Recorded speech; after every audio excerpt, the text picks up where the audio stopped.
Merci de votre fidélité. 20h sur la télévision Futur Média. Bonsoir à toutes et à tous. Bienvenue à cette principale édition.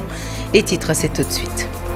Amadou Mansour Faye, placé sous mandat de dépôt par la Haute Cour de justice, l'ancien ministre et actuel maire de Saint-Louis, est inculpé pour détournement de deniers publics d'un montant de plus de 2,7 milliards de francs CFA. Toutes les requêtes proposées par ces conseils ont été rejetées par la commission.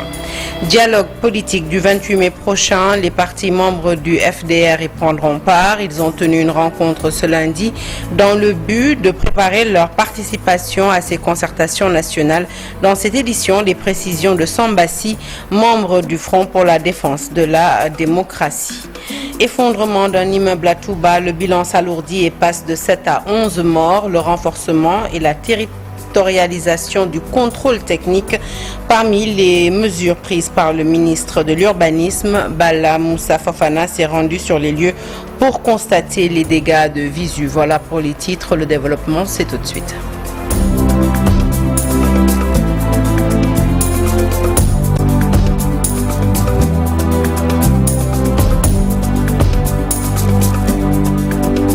Bonsoir à toutes et à tous. Un journal que nous ouvrons tout de suite avec l'ancien ministre Mansour Faye qui a débarqué au tribunal de Dakar ce lundi aux environs de 14h. Il faisait face à la commission d'instruction de la Haute Cour de justice dans le cadre de l'affaire des fonds Covid-19. L'ancien ministre de l'équité territoriale et actuel maire de Saint-Louis a été placé sous mandat de dépôt après avoir été inculpé pour détournement de deniers publics d'un montant de 2,749 milliards selon un de ses avocats. Maître Amadou Sall a vu rejeter les requêtes proposées à la commission par la Haute Cour de justice, une Haute Cour qu'il qualifie d'ailleurs de commande politique. Le reportage est signé Habib Faye. Mansour Faye va passer sa première nuit derrière les barreaux. Il bénéficie d'un mandat de dépôt à la suite de son audition devant la commission d'instruction de la Haute Cour de justice qui lui reproche d'avoir fait attribuer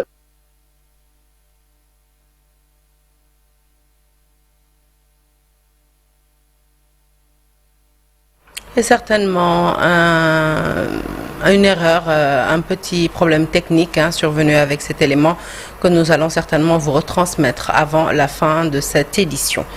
Parlons cette fois-ci d'Oumar Sow, ancien conseiller spécial du président Macky Sall, qui lui aussi a été envoyé en prison pour diffusion de fausses nouvelles. Au dialogue politique du 28 mai prochain, les partis membres du Front pour la défense de la démocratie et de la République prendront part dans le but d'harmoniser leur position. Une réunion des membres à l'ordre du jour. Plusieurs points, dont l'actuelle conjoncture économique. Sambassi est membre du Front pour la défense de la démocratie. Il nous en dit plus au micro de Fatou Bintou Conté et Diafaraba. Membres de l'opposition de notre pays ont décidé de répondre oui à l'invitation du gouvernement.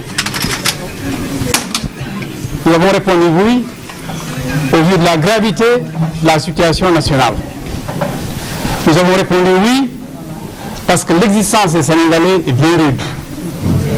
Nous avons répondu oui parce que même si d'aucuns peuvent ne pas le percevoir, ce qui se joue en termes de destin national et d'une gravité extrême. Voilà pourquoi, sans prétendre dire que nous sommes toute l'opposition, une bonne partie de l'opposition de notre pays s'est retrouvée pour discuter et s'accorder sur un certain nombre de points qui sont des points essentiels. Alors, je vous parle. Les points soumis à l'ordre du jour sont ceux que vous connaissez. Il ne semble pas embrasser les questions économiques et sociales, alors que l'Alliance nationale commandait également qu'on en discutât. Et malgré tout, en signe de bonne volonté, nous avons décidé d'aller à ce dialogue national pour y porter la parole des Sénégalaises et des Sénégalais, pour dire notre sentiment quant aux libertés, pour dire nos sentiments quant à notre pratique de la justice, pour dire nos sentiments quant au sort brutal qui est fait aux femmes et aux hommes de presse, bref, pour parler encore une fois du quotidien de nos compatriotes. Quel rôle compte jouer la société civile au dialogue du 28 mai prochain? La réponse dévoilée ce matin à travers une conférence de presse initiée par différentes organisations de la société civile. Ces dernières comptent y aller avec de fortes propositions, entre autres la révision du système politique pour éviter toute situation qui pourrait mettre en péril notre démocratie, la pléthore des partis politiques, la question de la nationalité également sera abordée. Ces organisations invitent aussi le chef de l'État à donner des garanties pour l'application de toutes les conclusions consensuelles qui ressortiront donc de cette grande messe. Je vous propose d'écouter tour à tour les responsables des organisations de la société civile au micro de Al-Hassan Ba. Nous avons essayé de prendre toutes les thématiques qui sont inscrites à l'ordre du jour du dialogue pour apporter des propositions concrètes sur la rationalisation des partis politiques. Nous avons estimé que le nombre pléthorique de partis politiques nuit à la lisibilité du jeu politique, sur le financement des partis politiques, sur les organes de gestion, sur la question de la nationalité. Tout ça a fait l'objet de réflexions approfondies basées sur les 25 ans d'expérience que nous avons en matière électorale, pour qu'en partant à ce dialogue-là, qu'on puisse y aller avec des recommandations fortes. L'objectif également, c'était de rendre compte des démarches que nous avons eu à faire pour faciliter la participation de tout le monde. Le dernier objectif, c'était d'exprimer nos attentes vis-à-vis de ce dialogue. Et l'attente principale, c'est que ce dialogue soit franc, sincère, et que ça débouche sur des résultats concrets et que ces résultats-là, sous forme de consensus, soient appliqués.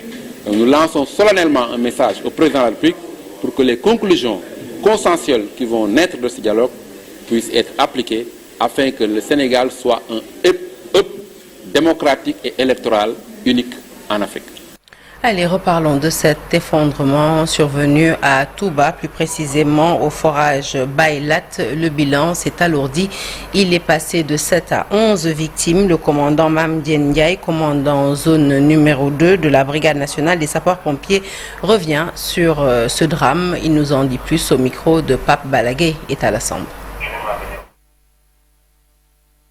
Petit souci également avec cet élément. Nous parlons toujours de l'effondrement du bâtiment survenu donc à Touba. Le ministre de l'Urbanisme annonce des mesures d'urgence. On peut entre autres citer le renforcement et la territorialisation du contrôle technique des chantiers, la mise en place d'un numéro vert pour signaler les chantiers à risque, ainsi qu'une accélération des audits et inspections renforcées sur l'ensemble des chantiers en cours dans la zone. Bala Moussa Fofana, que nous écoutons au micro de Pape Balagué. Ce qui s'est passé quand nous avons été informés hier en mi-journée, nous avons envoyé, déjà nous saluons la mobilisation de l'ensemble du dispositif régional. Sapeurs-pompiers, la police, la gendarmerie, nos autorités, la mairie, tous ont été sur place pour apporter secours et gérer ce bilan du mieux qu'on pouvait par rapport à la gravité de la situation. C'est en fin de soirée que nous avons pu stabiliser la situation. Nous avons aujourd'hui quand même un niveau de victimes assez élevé et des blessés. C'est pour ça que ce matin, il était important pour nous de venir confirmer les états de fait qu'on avait déjà durant la soirée. Nous avons pu constater sur les lieux le premier rapport technique sur les manquements. Premièrement, nous avons constaté que la réalisation du bâtiment a suivi un rythme très rapide. Parce qu'en l'espace de 5-6 mois, 7 mois, ériger un R+3 avec autant de rapidité, sans laisser à la structure le temps de se solidifier, est déjà un problème. Les autres éléments qu'on a pu constater, toujours dans l'analyse préliminaire et qui est à confirmer, c'est l'état des matériaux de construction, un ciment, un mélange qui n'a pas forcément les qualités requises, mais surtout un problème de structure qui se voit déjà. Autant de points qui montrent qu'il était important, avant de se prononcer sur la situation, de prendre le temps non seulement de sauver les vies, mais de faire un premier diagnostic qui repose sur du juste et sur du vrai. L'entreprise qui était responsable de ce chantier a déjà eu dernièrement à faire l'objet de constats et d'erreurs quand même assez complexes par rapport à la mise en œuvre. Ce qui montre encore une fois que nous devons redoubler de vigilance quant au contrôle des travaux. L'option que nous avons, et qui est la meilleure option jusqu'à date, c'est de renforcer nos municipalités avec les services techniques d'urbanisme opérationnel et d'ingénieurs et de techniciens du BTP, parce que c'est au niveau communal que nous pouvons suivre l'ensemble des travaux en cours pour le respect des délais, respect des matériaux et contrôle de ce qui se fait réellement. Mais il faut dire qu'aujourd'hui, notre décentralisation ne prévoit pas dans les organigrammes l'obligation d'avoir un tel bureau et avoir cette telle capacité. Retour sur cette information qui a ouvert ce journal, le placement sous mandat de dépôt de l'ancien ministre des Infrastructures et maire de Saint-Louis, Amadou Mansour Faye, inculpé donc pour détournement de deniers publics d'un montant de plus de 2,749 milliards selon un de ses avocats. Maître Amadou Sall a vu toutes ces requêtes rejetées par la commission, une commission qu'il qualifie d'ailleurs de commande politique. Je vous propose de l'écouter dans ce reportage signé Habib Faye. Va passer sa première nuit derrière les barreaux. Il bénéficie d'un mandat de dépôt à la suite de son audition devant la commission d'instruction de la Haute Cour de justice qui lui reproche d'avoir fait attribuer un marché dans le cadre de la Covid, un marché de riz dans le cadre du programme de résilience économique et sociale, et on lui reproche d'avoir fait une surfacturation.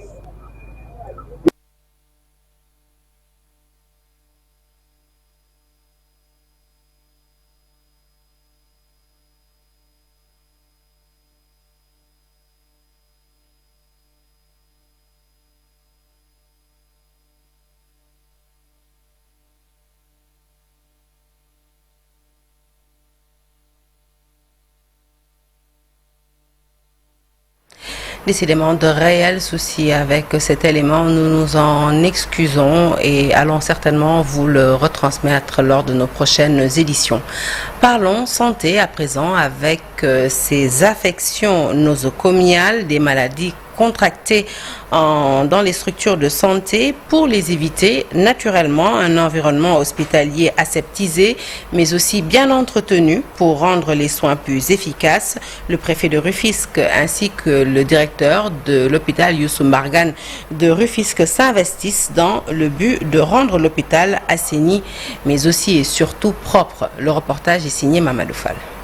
L'environnement des structures sanitaires doit être préservé.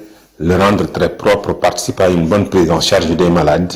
Aidés par la Fédération des Baïfal de Rufisque, les autorités sanitaires de l'hôpital Youssou Mbargane Diop et le préfet de la ville ont procédé au nettoyage de la dite structure. L'hôpital étant justement donc un lieu de traitement donc des différentes pathologies, il faudrait justement donc en faire un lieu où il ne faut pas justement donc y aller pour y attraper ou choper des maladies. C'est pourquoi d'ailleurs nous avons considéré que cette opération est une nécessité absolue. C'est une nécessité absolue pour justement donc nettoyer et faire de telle sorte que l'hôpital Youssou Mbargane puisse se présenter justement dans avec un environnement vraiment donc adéquat. Il faut un milieu propre et bien assaini pour espérer offrir des soins de qualité aux patients. Un environnement dans un corps sain, c'est 100%. Il n'y a pas de santé sans environnement propre. Tu auras beau faire, si l'endroit n'est pas propre, la personne va contracter des maladies qu'elle va ramener chez elle, qu'elle n'avait pas encore amené à l'hôpital. Donc la propreté, c'est d'abord le primaire, le primordial, le fondamental. Les Baïfal, quant à eux, promettent de sillonner toutes les structures de la ville pour les rendre propres. Cela est leur participation dans l'espoir de rendre service à tous les malades internés. Opération pré-hivernale, l'ONAS, l'Office national de l'assainissement du Sénégal, mobilise tous ses services à Kaolack. Objectif, permettre aux populations d'être épargnées par les conséquences de potentielles inondations. Une forte délégation de l'ONAS a visité les travaux de construction du système d'évacuation des eaux pluviales et usées. Un comité technique a été mis en place en collaboration avec la mairie de Kaolack pour un bon suivi des opérations. Les détails, c'est avec Ousmane Dem et Tcherno Diallo. C'est une véritable opération coup de poing lancée par les autorités de l'Office national de l'assainissement du Sénégal afin d'éviter aux populations de Kaolack tous les agréments liés à l'hivernage. En ce moment même, nous avons fait la visite de tout le dispositif et nous sommes rassurés en tout cas de son fonctionnement durant l'hivernage. Malgré maintenant quelques retards, malgré quelques problèmes liés en tout cas à l'exécution d'un marché. À Kaolack, des travaux ont été lancés pour un bon fonctionnement du réseau d'évacuation des eaux usées et pluviales. Nous avons directement discuté avec l'entreprise qui a pris sur elle-même l'engagement effectivement non seulement d'accélérer les travaux, mais de prendre toutes les dispositions en tout cas pour mettre un dispositif, un plan B au cas où, par exemple, les ouvrages ne seraient pas finis. Ensuite, nous sommes venus au réseau eau pluviale. D'abord, nous avons visité le grand bassin de Khahoum. Et il faut rappeler que ce bassin rayonne, en tout cas, sur peut-être un rayon de 5 km. Un comité technique sera mis en place pour un meilleur suivi des opérations. Il y a deux dispositifs de refoulement. Il y a un refoulement qui a été déjà connecté à la bande d'Aouzou, mais l'autre refoulement reste en tout cas, il reste 200 mètres en tout cas exécuté pour se raccorder à la bande d'Aouzou. Et c'est là où nous avons, en relation avec la mairie, proposé la mise sur pied d'un comité technique qui sera chargé à l'interne, effectivement, de se substituer en tout cas aux entreprises dans l'urgence pour procéder à ce raccordement sur la bande d'Aouzou par rapport à la deuxième conduite. Face à toutes ces mesures prises dans le cadre du bon fonctionnement du système d'évacuation des eaux, les populations de Kaolack sont invitées à s'approprier ce projet pour leur bien-être.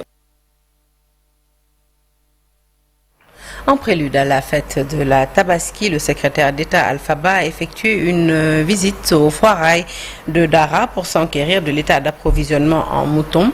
À l'issue de sa tournée, il a dressé un satisfecit saluant la disponibilité des moutons, la bonne organisation du foirail, mais aussi la mobilisation des acteurs de la filière pastorale Alpha Ba que nous écoutons au micro de Mamadou Moustapha Ndiaye et Sidi Thiam. Pas sans savoir que notre visite sur le terrain s'inscrit dans la dynamique d'observer et de constater est-ce que les instructions qui ont été données par les autres autorités sont mises en œuvre par les services de l'État à la base, à toutes les échelles. Autre élément que nous avons observé, c'est que le marché est bien fourni. Et quand on voit le marché de Dara ainsi bien fourni, ça nous rassure parce que cela signifie que la production locale est en train de monter en puissance. Parce que nous savons tous que Dara est par excellence le lieu d'exposition et de commercialisation de la production locale sénégalaise. La production locale est en train de monter en puissance, mais c'est une production qu'il faut encourager, accompagner pour leur permettre de monter en quantité et en qualité, pour combler le gap qui nous pousse chaque année à recourir à des pays voisins pour combler les déficits que nous avons au Sénégal. Et je tiens à préciser qu'il n'y a aucun dossier qui a été soumis au Fonds STAP qui n'a pas été financé. Mais le Fonds STAP ne peut pas s'engager sur des demandes de crédit auprès des banques privées. C'est uniquement les dossiers qui ont transité par le Fonds STAP sur lesquels le Fonds STAP a un droit de regard. Mais si vous allez vers des banques privées, cela n'engage pas le Fonds STAP, même si par ailleurs le Fonds STAP travaille avec ces structures privées. Ça, c'est une précision de taille que je tenais à apporter. L'autre élément aussi sur lequel je voudrais, c'est comme nous le faisons chaque année, cette année aussi, un dispositif a été mis en place. C'est par exemple l'accompagnement en termes d'aliments de bétail. Pour le département de Linguère, spécialement, c'est 100 tonnes d'aliments de bétail qui sont mis à la disposition des acteurs et nous voulons faire informer tout le monde que ces aliments sont mis à la disposition des acteurs. Je ne dis pas disposition des éleveurs, mais des acteurs impliqués dans l'opération Tabaski. Parlons à présent de ce rapport institutionnel qui met en exergue des failles dans la gestion du foncier. Le ministère de la Justice entame des démarches pour des réformes juridiques et réglementaires dans la gouvernance foncière. Un atelier s'est donc tenu ce lundi matin en partenariat avec des élus locaux et des membres de la société civile. L'objectif, discuter ensemble des changements à apporter. Aminata Mbaresso pour les détails. Le constat ressort du 4e rapport sur la gouvernance en Afrique. Dans cette étude institutionnelle, la question de la gouvernance foncière est largement revenue dans les discussions. On avait initié une consultation institutionnelle sur la gouvernance foncière. Et un certain nombre aussi de conclusions ou de constats ont été faits. Donc sur la base de ces constats, dont le conflit d'usage, le conflit aussi entre les collectivités et les populations, donc le ministère de la Justice, à travers la direction du suivi, a initié une étude approfondie sur la gouvernance de ressources foncières pour réfléchir quelles sont les voies et moyens à trouver pour mener des réformes. Cet atelier organisé par le ministère de la Justice, une occasion pour faire le point avec les différents acteurs de la société civile, mais des élus locaux pour des réformes approfondies sur le foncier au Sénégal. Les conclusions qui sont ressorties seront reformulées en termes de recommandations de politique, non seulement qui seront adressées au président de la République, mais aussi quand il s'agit des réformes. Donc on va faire des propositions qu'on va lui remettre parce que c'est le président de la République, donc c'est lui qui doit prendre les mesures. L'essentiel, c'est que nous, qu'on puisse alerter sur vraiment les voies et moyens à suivre pour sortir vraiment de cette situation, parce que nous constatons quotidiennement qu'il y a des conflits surtout qui tournent autour du foncier au Sénégal. Birahim Seck, membre de la société civile, plaide pour des réformes à plusieurs échelles. Ce qu'on attend fondamentalement, c'est d'avoir des propositions sur des réformes sur le cadre juridique, mais également sur le cadre réglementaire. D'avoir également des propositions de réforme sur le délimitage du cadre foncier sénégalais, que ce soit au niveau rural, au niveau du monde urbain. Mais également avoir des propositions de réforme sur des solutions à proposer pour réduire, voire anéantir les conflits fonciers. Après consultation, les conclusions seront soumises au président de la République, autorité habilitée à mettre en œuvre des réformes fortes issues de cette consultation initiée par le ministère de la Justice pour mettre à fin les conflits liés au foncier ici au Sénégal.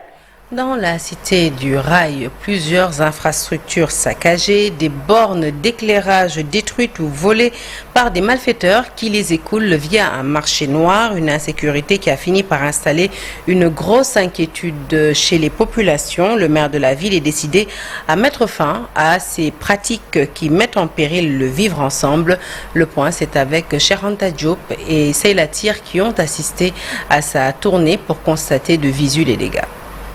Thiès, ville lumière, est en passe de devenir Thiès, ville mal éclairée. Les lampadaires installés au niveau des grandes avenues sont aujourd'hui saccagés par des malfaiteurs. Les conducteurs de camions heurtent aussi les poteaux et démolissent les installations luminaires. Le maire de Thiès, très en colère, dit être convaincu qu'il s'agit bel et bien d'un sabotage. La police nous aide, mais c'est insuffisant. Chaque jour que je fais, un poteau est agressé. Des lampadaires sont saccagés, donc des spots enlevés pour être vendus dans le marché noir. Et donc c'est inacceptable. C'est pourquoi je voudrais vraiment lancer ce message de sensibilisation à tout le monde pour qu'on puisse protéger ensemble ce patrimoine commun. Selon le maire de Thiès, ces investissements tournent autour de 400 millions de francs CFA. L'année dernière, simplement sur 2024, on est près de 400 millions. Et sur le programme 2025, c'est le même montant. Les 2 années cumulées, c'est presque un peu moins d'1 milliard. Donc si aujourd'hui nous saccageons tout cet investissement, cette ville va retourner dans l'obscurité. Ce serait impardonnable, ce serait aussi inacceptable. Pour rappel, dans le cadre de la phase 3 du programme de modernisation et densification de l'éclairage public à Thiès, le conseil municipal avait voté un budget de 400 millions de francs CFA. Allez, de Thiès, nous mettons cap sur la Casamance où plus de 6000 ménages ont eu accès à l'électrification rurale dans les localités jadis déplacées de Kouram ou encore de Dibindion dans le département de Bignona. C'est le ministre de l'Énergie qui a procédé au lancement de ce programme. Biram Souley Diop était en compagnie de l'ensemble des partenaires stratégiques de l'État qui ont permis le financement de ce projet. Nous l'écoutons, ses propos sont recueillis par Boubacar Diassi et Lamine Mandjan. Ce moment marque bien davantage qu'un simple raccordement à l'électricité. Il symbolise une avancée significative vers une équité territoriale réelle. Parce que aujourd'hui, si on dit ici à Kouram que l'électrification représente un acte républicain fort, personne ne nous démentira. C'est un signal de présence de l'État, un geste d'équité et un acte de réintégration pleine et entière de Kouram dans la dynamique nationale de transformation. L'accès à l'électricité est aujourd'hui reconnu par l'État comme un droit essentiel de chaque citoyen. C'est pourquoi le ministère en charge de l'énergie a fait de sa généralisation un axe central de son travail. Mais il est clair que cet objectif ne pourrait être atteint que par une intensification des efforts d'électrification rurale, tant les inégalités entre les territoires demeurent encore marquées. Cette dynamique s'inscrit dans le projet d'électrification rurale, mis en œuvre en partenariat avec la Banque islamique de développement pour un montant de 23,5 millions de dollars US et le Fonds islamique pour le développement à hauteur de 4 millions de dollars américains. Mais ce projet ambitieux entend améliorer le taux d'électrification en milieu rural et vise à fournir l'accès à l'électricité à 6266 bénéficiaires, ménages comme activité économique. Nous restons dans le sud pour parler de l'arrêt des travaux dans la boucle du Boudjé. Les populations de Diafar Douma réclament la reprise de ces travaux.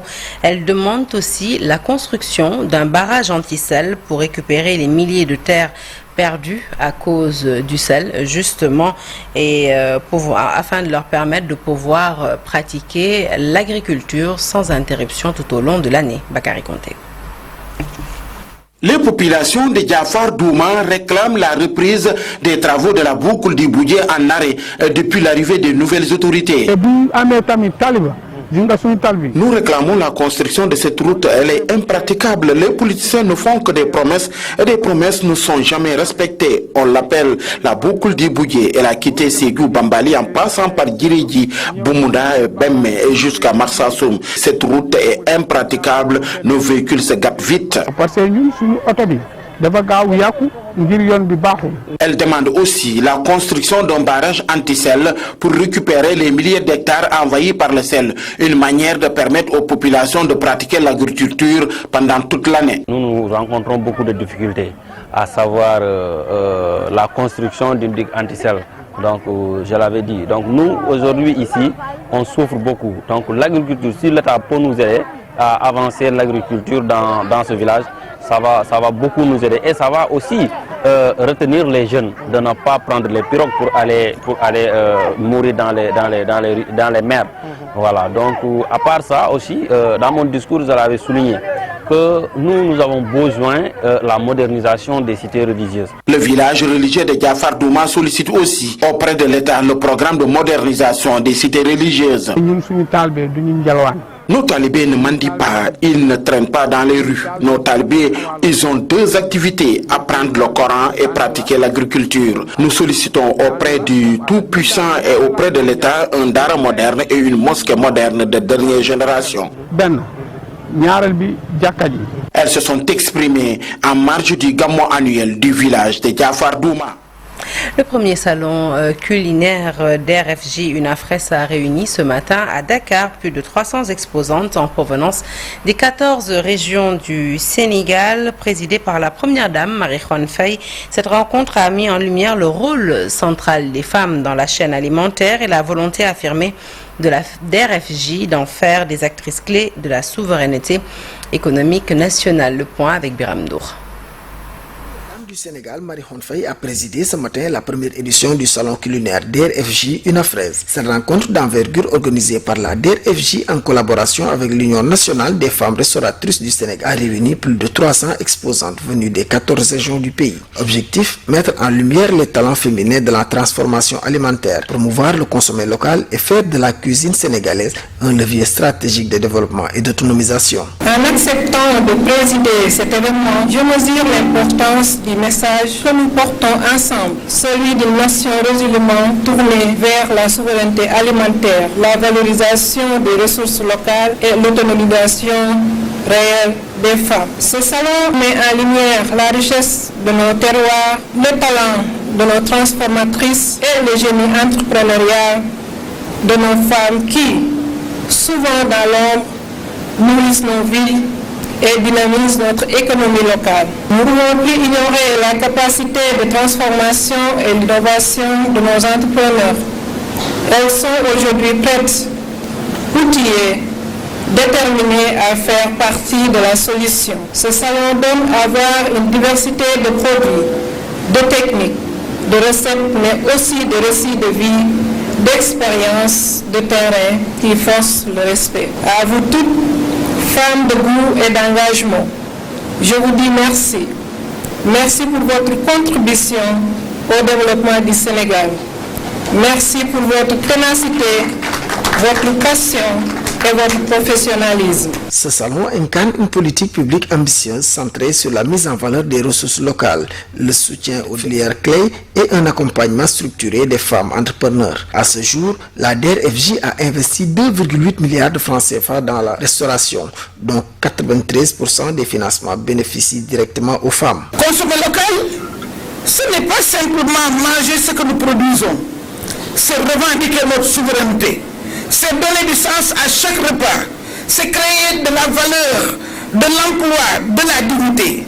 C'est faire du choix de l'autosuffisance un acte de foi, un acte de développement, un acte d'amour pour notre pays. Ce salon est un hommage à ces femmes restauratrices, à ces transformateurs du quotidien, à ces mains invisibles qui nourrissent le Sénégal. C'est aussi un lieu de rencontre, d'apprentissage, de projection, un espace pour repenser l'alimentation comme levier de souveraineté et la gastronomie comme instrument de justice économique. À la DER/FJ, nous avons fait un choix clair.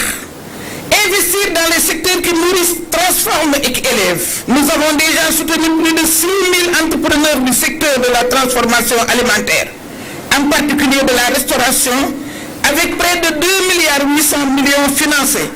Et ce n'est qu'un début. Avec le pavé 2, doté de 107 milliards d'euros, nous voulons aller plus loin, plus vite, plus fort, pour que chaque région du Sénégal devienne un bastion de souveraineté alimentaire, pour que les femmes restauratrices aient accès à plus de financement, de formation et au marché. Ce salon est bien plus qu'une exposition culinaire. Il célèbre le rôle central des femmes dans la chaîne alimentaire, un pilier clé de l'autonomisation économique. La DER/FJ accompagne cette dynamique avec détermination, portée par la vision durable, incarnée par la Première Dame et toutes les autres femmes du pays.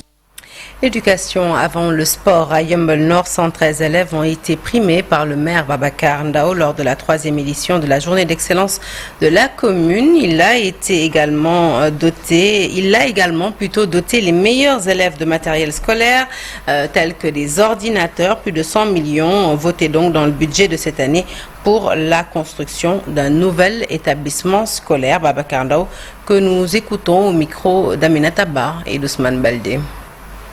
Chaque année, les nombres de lauréats, ça va crescendo. Cette année, on a donné 113 primes.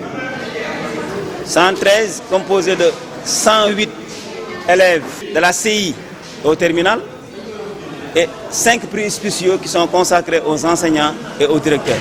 Ça fait en tout 113 primes qu'on a données. Et on a essayé de faire des efforts d'avoir des lots consistants, composés de tout le matériel que l'élève aura besoin pour l'année prochaine, mais on les incite à utiliser le digital pour travailler à l'école. Et c'est pourquoi tous on les a dotés d'ordinateurs et pour les expliquer aujourd'hui. L'enjeu de ce monde, c'est dans la digitalisation. Ces enfants que nous avons vus aujourd'hui, c'est l'espoir de demain. C'est l'espoir de toute une nation. C'est l'espoir du monde. Il y a beaucoup de gaps sur le plan d'infrastructures pour accompagner nos enfants. On l'a compris. Nous sommes en train de travailler pour créer d'autres nouvelles écoles. Et comme vous voyez, dans le budget de cette année 2025, on a mis plus de 100 et quelques millions pour construire une nouvelle école. Et ce marché est déjà lancé. C'est des petites écoles que nous installons dans tous les quartiers. Peut-être avant la fin du mandat, on aura beaucoup de petites écoles comme ça dans les quartiers. Tout ça pour essayer de résorber ce gap en termes d'infrastructures scolaires, avec aussi l'appui de... À la une de l'actualité sportive, une fois n'est pas coutume, nous parlons de Kung Fu. Pas moins de 200 jeunes pratiquants de Kung Fu issus de 43 clubs ont pris part à la 3e édition de la Coupe de l'ambassadeur de Chine. Une occasion de mettre les futurs participants aux Jeux olympiques de la jeunesse Dakar 2026 en ordre de compétition. Le compte-rendu est signé Chersadibou Bediara et Amadouba. Les Jeux olympiques de la jeunesse Dakar 2026 en ligne de mire. La 3e édition de l'ambassadeur de la Chine de Kung Fu Wushu, un véritable test et préparation pour les futurs participants. Nous avons reçu 43 clubs qui ont eu à participer à cette journée et 277 athlètes. Donc cette année, la particularité, c'est que nous avons mis en exergue la jeunesse. Donc c'est un tournoi de la petite catégorie qui pour moi est en droite ligne à la préparation des Jeux olympiques Dakar 2026 et qui pour moi est une organisation pour le Sénégal, un grand événement qui est une première en Afrique mais particulièrement au Sénégal. Donc le Sénégal a tout d'abord le défi de l'organisation mais aussi le défi quand même de remporter des médailles d'envergure.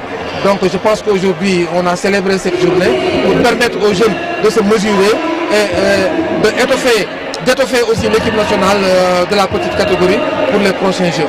Une compétition pour créer l'émulation chez les jeunes pratiquants de Kung Fu Wushu. Nous avons vu un niveau très relevé par rapport à ces enfants-là. Vraiment, nous espérons que vraiment la relève est assurée et que demain, parce que ces enfants-là, il faut qu'ils s'habituent aussi aux compétitions. Et ça, c'est une formation pour eux. Donc, tout le temps, avant on s'entraînait seulement, mais pas de compétition, il n'y avait rien. Mais avec cette initiative-là, qui permet à ces enfants-là d'acquérir encore de l'expérience. L'enfant qui vient, qui compétit, qui gagne une médaille, mais l'année prochaine, il voudra aussi faire le maximum pour maintenir, surtout s'il est champion, ou bien il a une médaille, il veut devenir champion. Et donc c'est une source de motivation. Pour le développement du paralympisme au Sénégal, une académie est dédiée aux athlètes.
Du sport adapté par l'unité, il incarne la vision et les valeurs de l'ASFODA.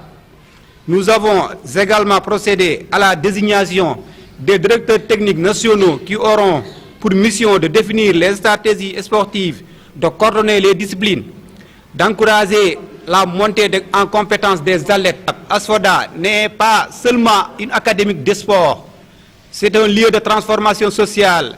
C'est un message d'inclusion, un instrument d'espoir, un levier de performance nationale et internationale. Nous avons l'ambition d'informer non seulement des champions, des élites intellectuelles.